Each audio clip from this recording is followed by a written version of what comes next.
Chers compatriotes, mesdames et messieurs, chers jeunes, je vous salue au nom de toute ma délégation et mon épouse ainsi qu'en mon nom personnel. Je vous remercie, avant toute chose en tout cas, merci beaucoup pour votre mobilisation. Vous êtes pour certains venus de loin, des pays voisins. Ça me fait vraiment chaud au cœur que vous soyez mobilisés autant et que vous ayez manifesté ce soutien envers ma personne. C'est la preuve que ce que je fais pour vous, que je rends comme service à la nation, votre pays, c'est la preuve que vous le soutenez. Et ce que je vais vous demander, c'est vraiment de continuer à me soutenir, parce que c'est ça qui me rend fort. Fort face à tous les défis que nous avons et que vous connaissez. À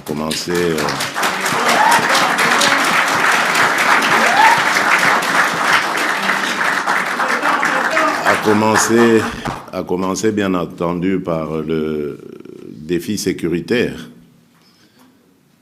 Comme vous le savez, nous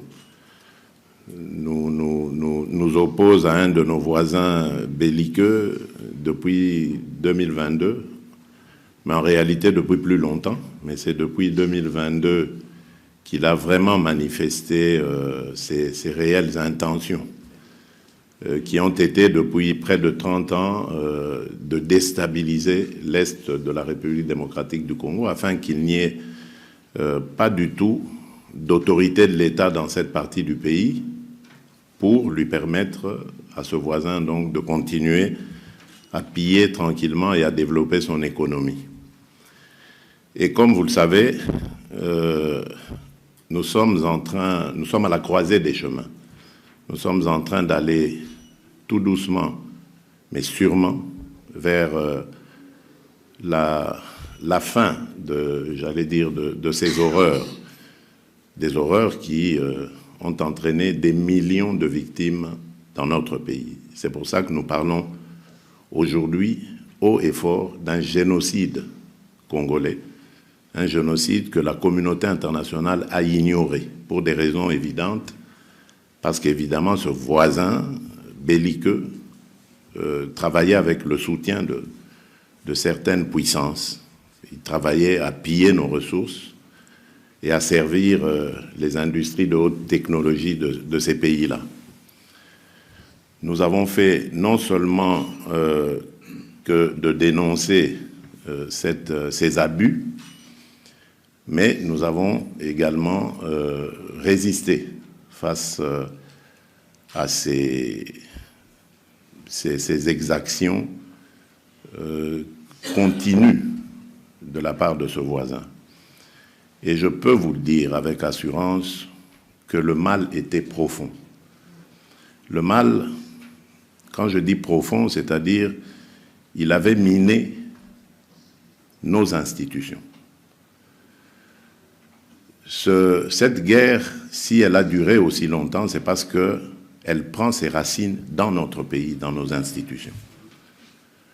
Donc ce que nous faisons est vraiment un véritable déboulonnage.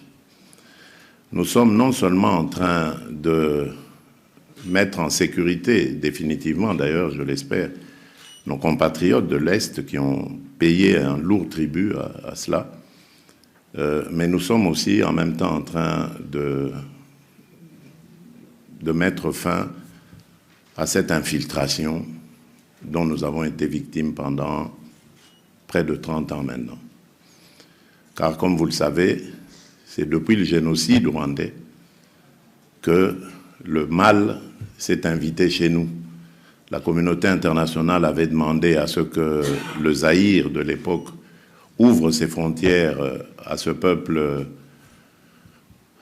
meurtri et à ces populations qui fouillaient le génocide. Mais malheureusement, en ouvrant nos portes, nous avons introduit ce qui va donner un prétexte plus tard à ce pays voisin, les génocidaires, et qui ont fait l'objet évidemment de poursuites, comme vous le savez.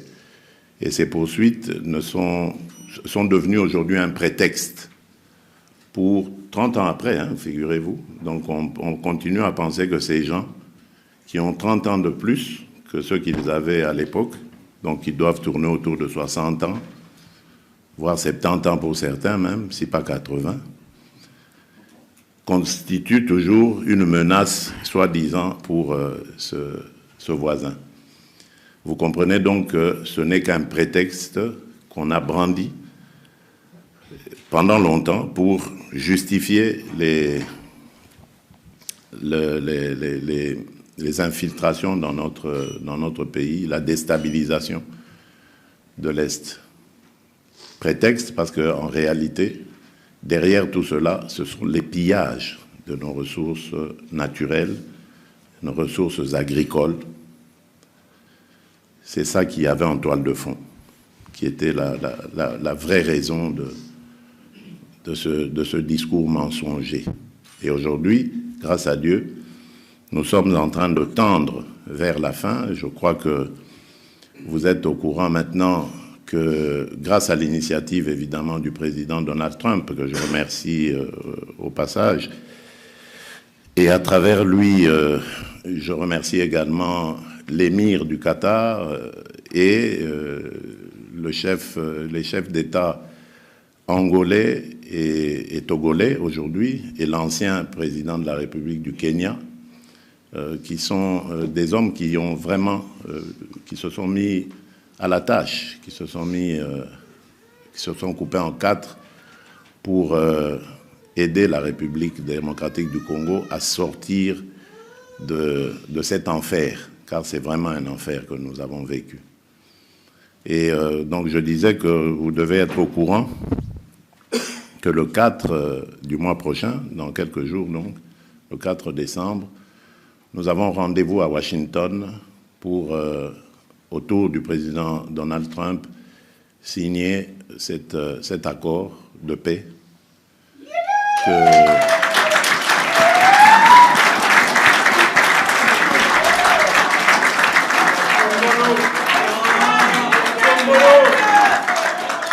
cet accord de paix qui, j'espère, va vraiment, comme je vous l'ai dit, ramener la vraie paix, la paix véritable dans notre pays. Parce qu'ici, depuis tout ce qu'on vous a dit, ce n'était que de l'habillage.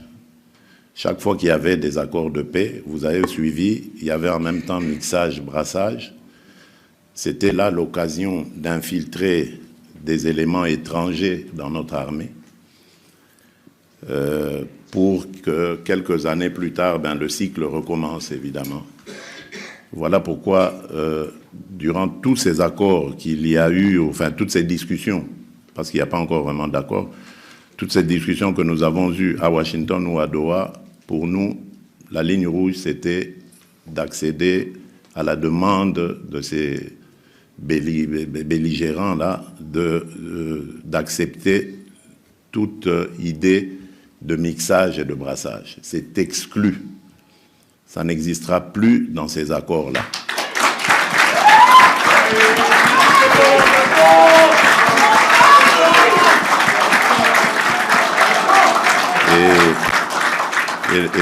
Et nous avons dit que s'il y a des Congolais parmi eux, eh bien, ils seront checkés. On va checker leurs origines, mais également leur comportement. Donc, il est hors de question d'accepter, même si ce sont des Congolais, des belligérants qui auront versé le sang de nos compatriotes. Donc tout cela sera checké et il n'est plus question de faire de brassage et de mixage avec ces bandits.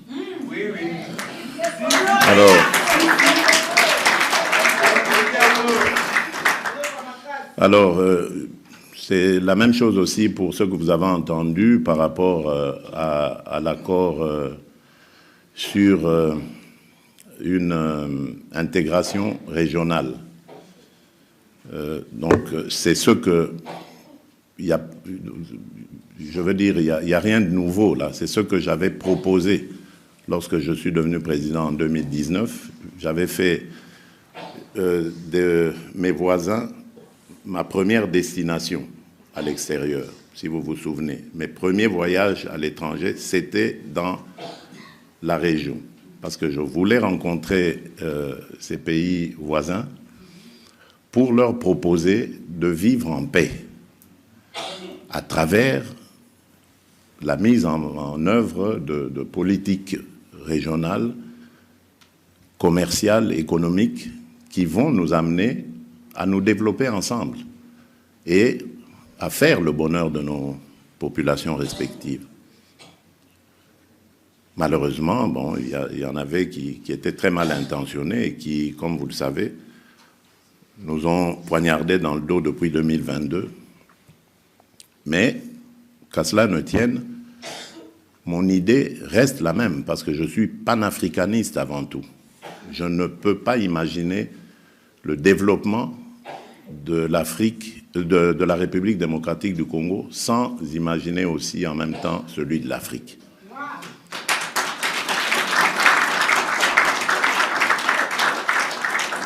Je ne peux pas souhaiter le bonheur du peuple congolais sans souhaiter également le bonheur de tous les Africains.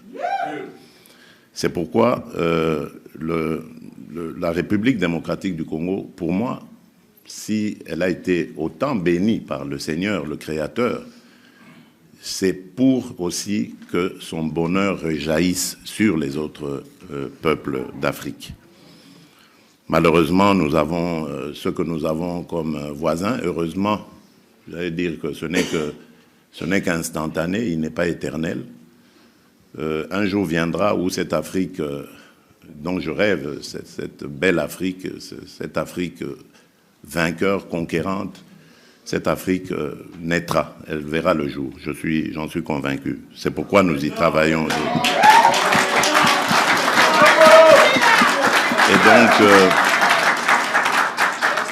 Et donc, pour revenir à cet accord sur l'intégration régionale, je disais qu'elle n'aura lieu avec le Rwanda seulement, parce qu'il y a d'autres pays à côté. Elle ne prendra compte du Rwanda que lorsque celui-ci aura quitté totalement le sol congolais, il nous aura laissé en paix, et que la confiance entre nous sera reconstruite. Parce que vous vous imaginez bien, on ne fait pas de commerce avec quelqu'un dont on se méfie, en qui on n'a pas confiance. Ça ne peut pas exister. Donc ne vous laissez pas entraîner par les effets d'annonce. Cet accord, certes, il existe et il sera signé, mais vous verrez que, quelque part, nous avons tenu à ce que ça figure dans l'accord. Tout cela entrera en compte que si et seulement si la paix est réellement vécue entre nos deux pays, et la confiance aussi. Donc, nous avançons donc dans ce sens pour montrer que nous sommes pour la paix, parce que nous ne pensons pas que le développement peut se faire en dehors de la paix. La paix est d'abord le critère principal. Il faut vivre en paix pour ensuite penser investissement et développement. Donc ça, c'est indiscutable. Alors, à côté de ça, merci pour la confiance que vous me faites aussi par rapport à ce que nous essayons de faire dans notre pays pour ramener évidemment le Congo et les Congolais au niveau qu'ils méritent.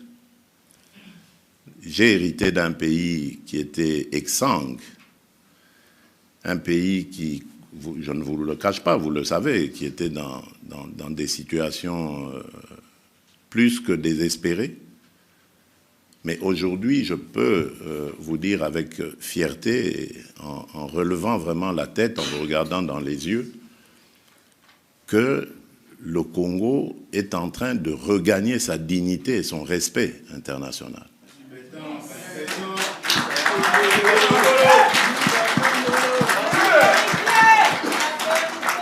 Hier, alors que personne ne voulait nous rencontrer, aujourd'hui, nous sommes invités à tous les grands rendez-vous du monde. Et par rapport à notre peuple, nous essayons aussi de lui rendre cette dignité qu'on lui a volée depuis des décennies. Aujourd'hui, les enfants congolais peuvent retourner à l'école, quelle que soit la situation sociale de leurs parents. Vous savez qu'avec la mesure de la gratuité de l'enseignement, nous avons été victimes du succès de cette décision. Il y a plus de 5 millions d'enfants qui ont regagné le parcours scolaire. Les écoles n'arrivent même plus à contenir, les classes n'en parlons même pas, à contenir ce flot d'enfants revenus dans le parcours scolaire. Mais parce que, justement, c'est ça notre volonté. Et en même temps, à côté de cela, nous construisons des écoles. Nous essayons le plus possible. Le rythme est peut-être plus lent que le flux lui-même du retour, mais c'est ça les défis auxquels nous sommes confrontés, que nous devons absolument relever.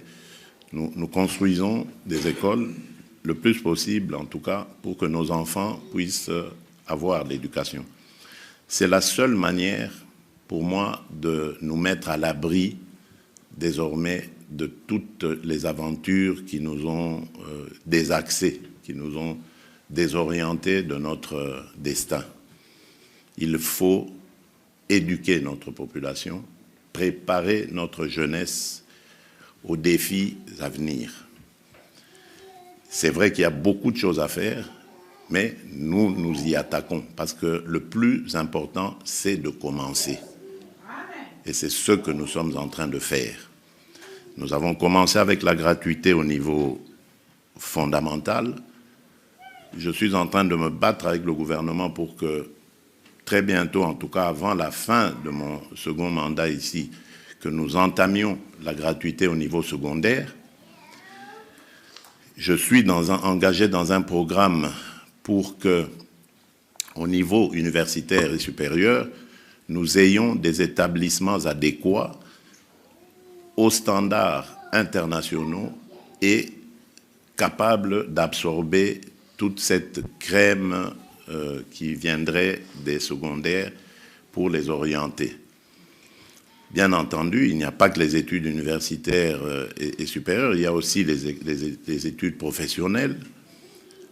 Nous sommes en train, grâce à l'excellent ministre de la formation professionnelle que nous avons, en train de développer de ce côté-là aussi une politique et des infrastructures.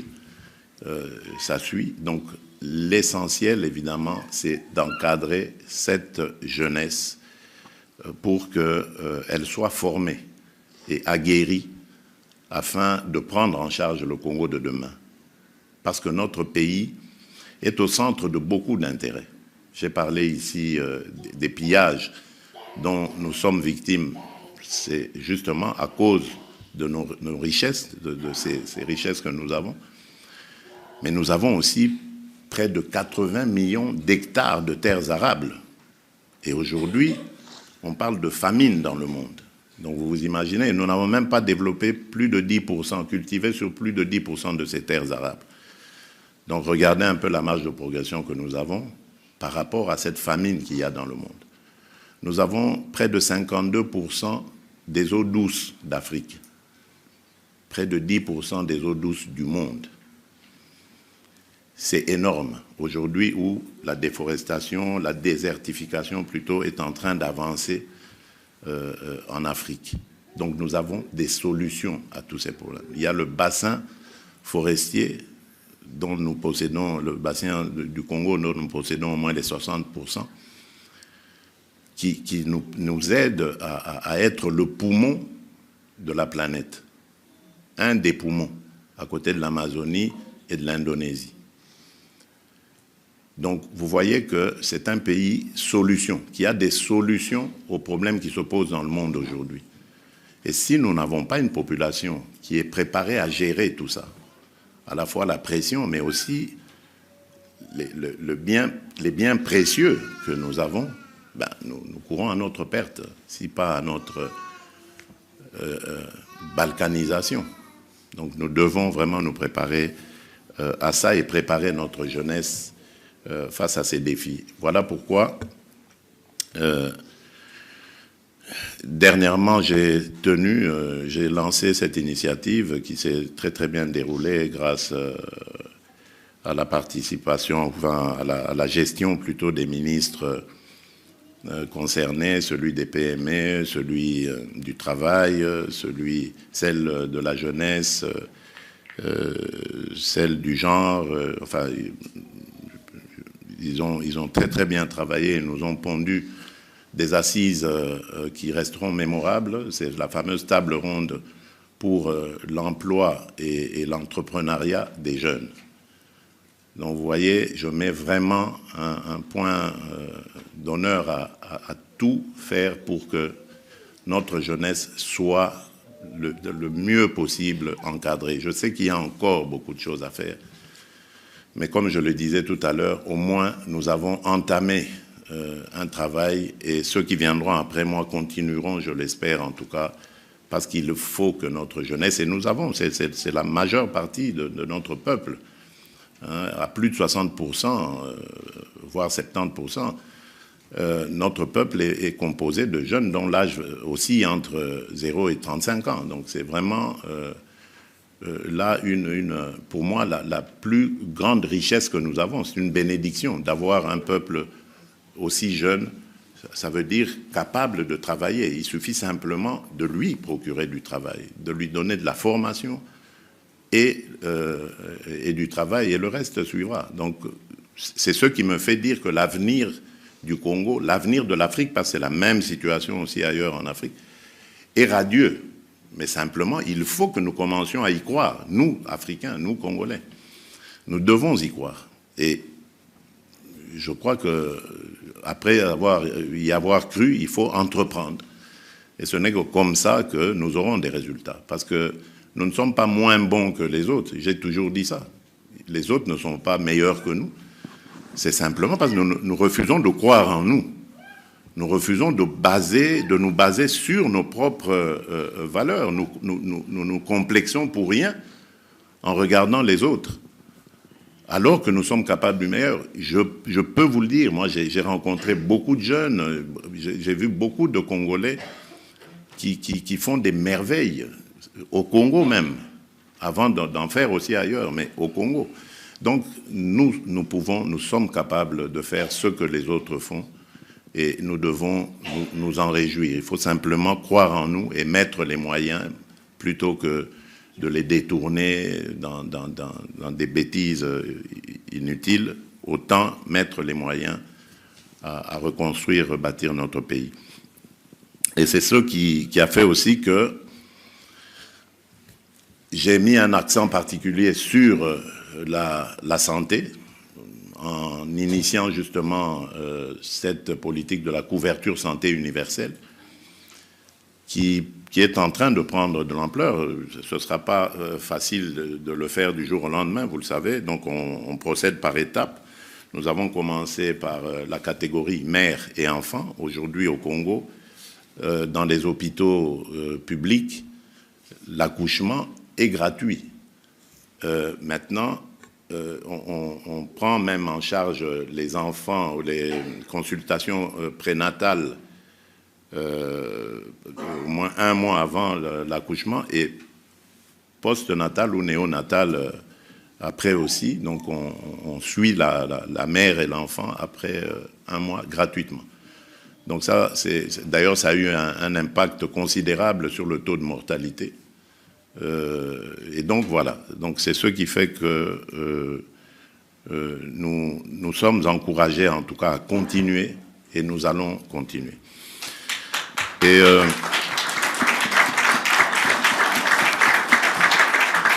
Oui, donc nous allons continuer, donc généraliser évidemment toute cette politique de couverture santé à tous les Congolais et à toutes les Congolaises.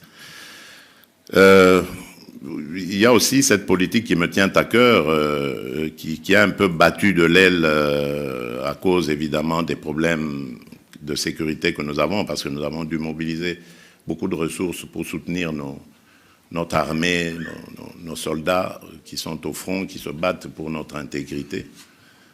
C'est la fameuse politique de développement local. Vous avez sûrement dû en entendre parler, la politique de développement des 145 territoires. Ici, il est question évidemment de mettre fin à cet exode rural. Tous nos compatriotes qui ne trouvent plus d'intérêt, surtout les jeunes, à rester dans nos territoires, dans nos villages, parce qu'ils pensent qu'en ville, il y a une meilleure vie. L'idée ici, c'est de les dissuader de cela en les maintenant dans leur lieu naturel. Mais pour ça, il faut doter évidemment ces territoires de moyens qui puissent permettre à nos populations de rester là-bas et de travailler au développement de ces territoires. Voilà pourquoi nous avons initié cette politique qui consiste à construire des infrastructures, écoles, centres de santé, déjà pour commencer, bâtiments administratifs pour pouvoir mieux gérer les gens, mais également les doter en énergie, eau, électricité, pour que le développement soit au rendez-vous, parce que ce n'est que dans des endroits où il y a de l'énergie que des sociétés peuvent naître, des entreprises peuvent naître, soit par une initiative locale ou par un investissement venu d'ailleurs. Donc ça, c'est très important et c'est une politique à laquelle j'y tiens. Et je compte aussi sur vous, diaspora congolaise, lorsque nous aurons les infrastructures adéquates pour pouvoir ramener votre expertise, pas seulement dans les grandes villes, Kinshasa, Lubumbashi, Mbuji-Mayi, Mbandaka, tout ça, mais non, mais d'aller au fin fond du pays, parce que nous allons le rendre fréquentable et agréable. Donc, je compte aussi sur vous là-dessus. Donc, voilà ce que je peux dire en substance, donc, dans mon message que j'avais réservé. Donc, maintenant, je vais peut-être vous passer la parole. Je ne sais pas ce qui est prévu, mais je vais peut-être vous passer la parole pour que vous me parliez aussi, comme je le fais dans tous les pays où je vais, par rapport à toutes les communautés congolaises que je rencontre, je les écoute aussi, j'essaie d'écouter leurs problèmes vécus sur place. Alors peut-être pour terminer, je voudrais aussi rendre un hommage particulier au président Alexander Vučić qui me reçoit ici, mon hôte, que je connais depuis 2019 et qui, depuis lors, a toujours été aux côtés de la République démocratique du Congo. Il me l'a encore redit ce matin. Il tient à la souveraineté et à l'intégrité territoriale de notre pays.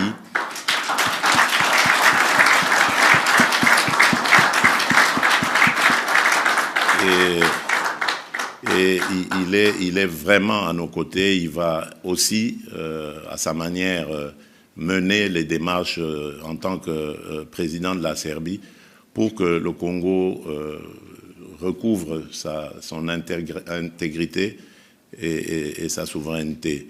Je tenais vraiment à le remercier parce qu'il le fait par amitié. Il n'y a aucun intérêt quelconque qu'il a mis devant, je peux vous le dire, aucun intérêt quelconque. Et même quand ses collaborateurs ont voulu faire avancer les échanges commerciaux et tout ça, il a pris soin de dire, d'abord, nous voulons le bien pour le Congo gratuitement. On n'attend rien en retour, rien en échange. C'est moi qui ai même dû insister pour dire, oui, mais d'accord, mais bon, il y a quand même une coopération qu'il faut développer. Et ça, j'ai trouvé ça d'une correction parfaite de sa part et je tiens vraiment à le remercier.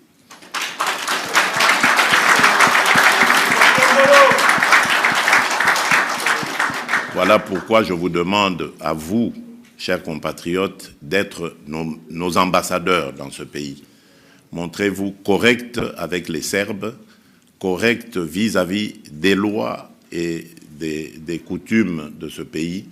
Ne vous mettez jamais en porte-à-faux par rapport à cela et donnez toujours une très belle image de la République démocratique du Congo, parce que eux ont manifesté vraiment l'intention d'intensifier ces échanges avec nous, et il faut qu'ils aient toujours à l'esprit que le Congo qui commence par vous, que l'image du Congo qui commence par vous qui vivez ici, cette image est la même lorsqu'ils vont venir en République démocratique du Congo pour y investir.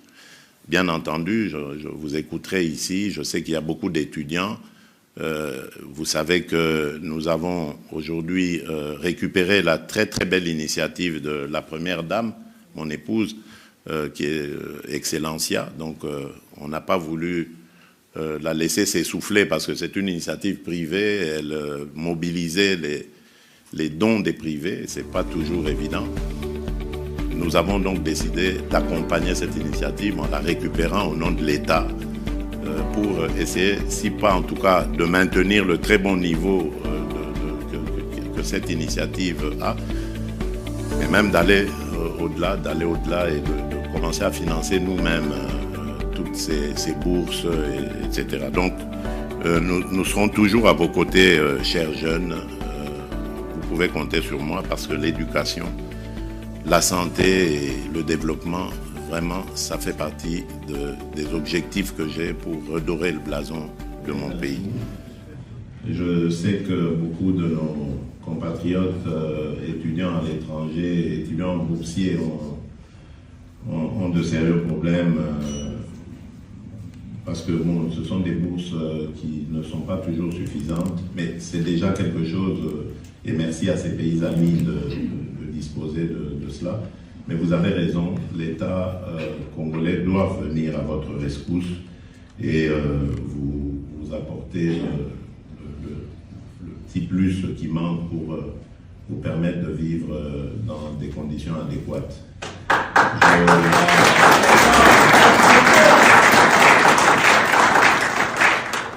Je vois la vice-ministre des Affaires étrangères qui est ici et j'en profite pour lui donner justement cette tâche. De regarder cette situation dans tous les pays où nous avons des ambassadeurs, parce qu'il faudrait que maintenant nous passions par eux pour qu'ils nous recensent d'abord tous ces étudiants à qui nous allons demander de se faire connaître auprès de leurs ambassades et de voir comment est-ce que chaque mois comme ça l'État peut apporter une petite subvention à ces étudiants. Je crois que c'est pas beaucoup et ce sera sûrement dans nos capacités. Donc, veuillez me donner une suite lorsque nous serons au pays de cette situation.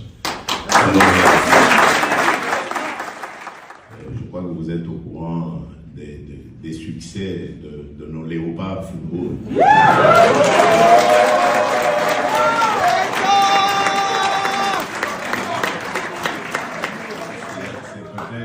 C'est peut-être l'endroit où il faut en parler parce que pour ceux qui n'étaient pas encore nés à l'époque, en 1974, c'est ce pays qui nous avait infligé 9 buts à 0 lors de la seule fois où nous avons participé à une Coupe du Monde. Les jeunes qui sont nés là ne savent même pas que le Congo a déjà participé à une Coupe du Monde. Et aujourd'hui, nous sommes à une encablure de revenir à la Coupe du Monde, grâce à l'excellent travail du ministre des Sports. Qui